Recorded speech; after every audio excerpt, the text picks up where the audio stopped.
Absolutely, lads. Let's take a kind of an overview before we finish up of the weekend and look ahead to those county finals. I mean, we'll stay on the senior while we're on that kind of groove. As Nigel said, John, Ballintubber will be hotly fancy. There's no doubt about that, to retain their county title. So what kind of a game are you expecting from it? Yeah, well, I would say all the pressure is on Ballintubber for that very, very reason. There will be Gwyneth's favourites, but I have to say the best team performance I have seen this year's championship was here today from Ballydreen. They played sparkling football.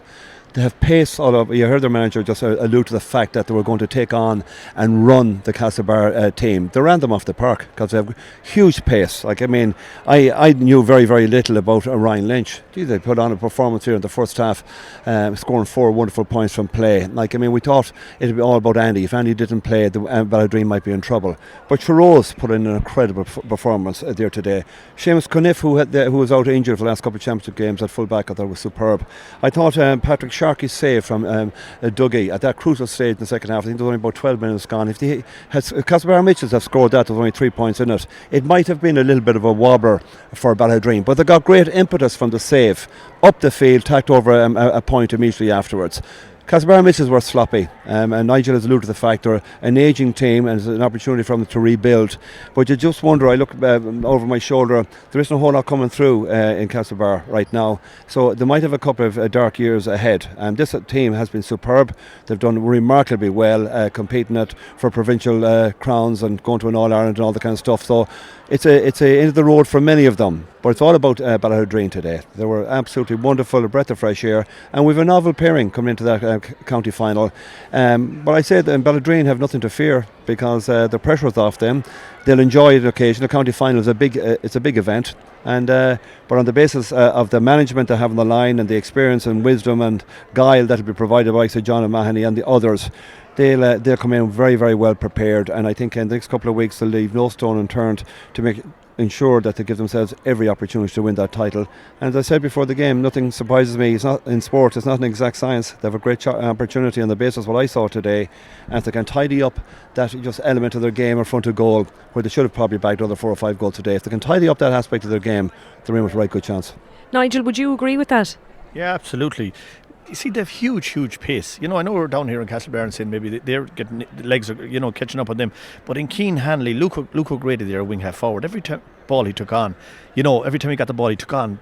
And I know that was the tactic from what Paul is saying there. Cubic Callan, look, fine young footballer, very pacey guy. Andy's showing in front. Cormac doing 4 points today. He had a huge game. He had a massive game. But I don't want to go back to Castlebar, but you have Ray O'Malley, Jeremy McDonough. They're cornerback and right half back respectively, right? I don't think there's many more teams in Mayo that they'd be at cornerback and right half back. They possibly would play at centre half back, and most of the teams that's around. But that's where Castlebar is at the moment. And Ballahadreen exploited that.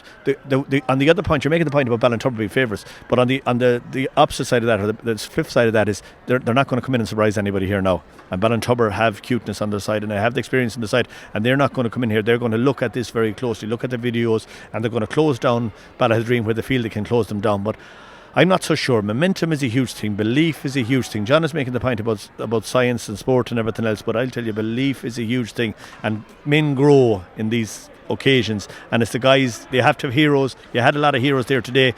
They'll need them to grow another bit, we'll say, in the final. But I believe they can do it, and I believe they have a great chance. So Andy Morden sprinting in there like a 21-year-old. I don't know where they're talking about the legs, but anyway, just I suppose, and again to wrap it up, looking at that intermediate final as well, guys, like Ballyhonus today, in fairness to them, talking about this performance, the performance they put in the second half, John, was very impressive.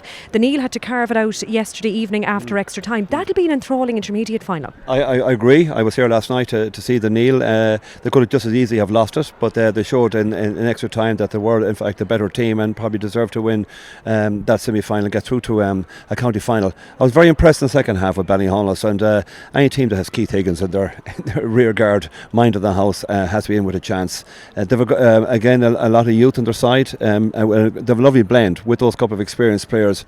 I was very impressed with them in the second half. Very poor in the first half. I don't know what was wrong with them. Was it shell-shocked or nervousness or one thing or another, but they were played very, very poorly football, and Burrishoole were deservedly 4 point, I think, up at half time and deserved to be. They got a great test today.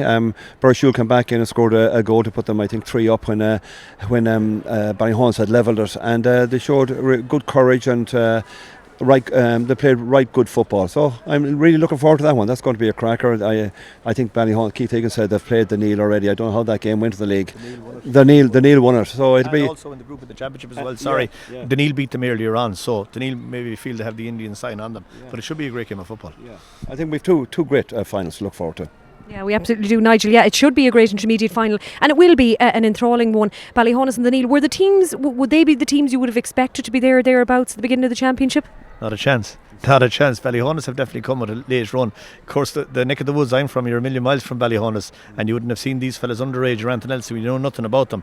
And again, Ballyhonus haven't had huge success at underage. It's a point we're making. We haven't time probably to get into it now, but once upon a time, bringing through a load of underage teams guaranteed you a success or thereabouts. The teams that have been in the relegation playoff in Mayo this year have all won under 3-1s or been in under 3-1s in minor finals the last number of years, and that is a worrying thing for maybe the fact that teams are not bringing young fellas through as much as they had. Ballyhonus obviously have looked after the good young footballers they've had, and they've came from, I won't say no place, but they have come from relatively no place, we'll say, to get to this. The Neil they were in the final a couple of years ago. I think the year Hollymount Carramore beat them in the final. But I don't think any of the two of them would have been hotly fancied. But the intermediate has been wide open this year. There has been one strong team in the intermediate for the last 4 years. You've had Westport, Balmullet, Hollymount Carramore. You know, my Davids proved their worth today, state senior. You know, delighted for them. You know, for the local thing as well. So. You never know, there might be an extra East Mayo team in it. If Ballyhonus, there could have been two less East Mayo teams in the championship in 2020, where you could have Ballyhonus possibly and Moy Davis are there. Okay, well listen lads, we really appreciate your help and your input all weekend long, and indeed to everyone who's contributed to the Mayo GAA TV broadcast. We will be back with coverage of those county finals. They're in 2 weeks' time, the intermediate and senior finals, and as Paul said, details to be confirmed over the coming days. And of course we have the hurling final and junior final to look forward to next week, and again we'll have some details on that for you over the next number of days. Thanks to all of the team, as I said, and all of you for watching us on Mayo GAA TV. We'll speak to you next time.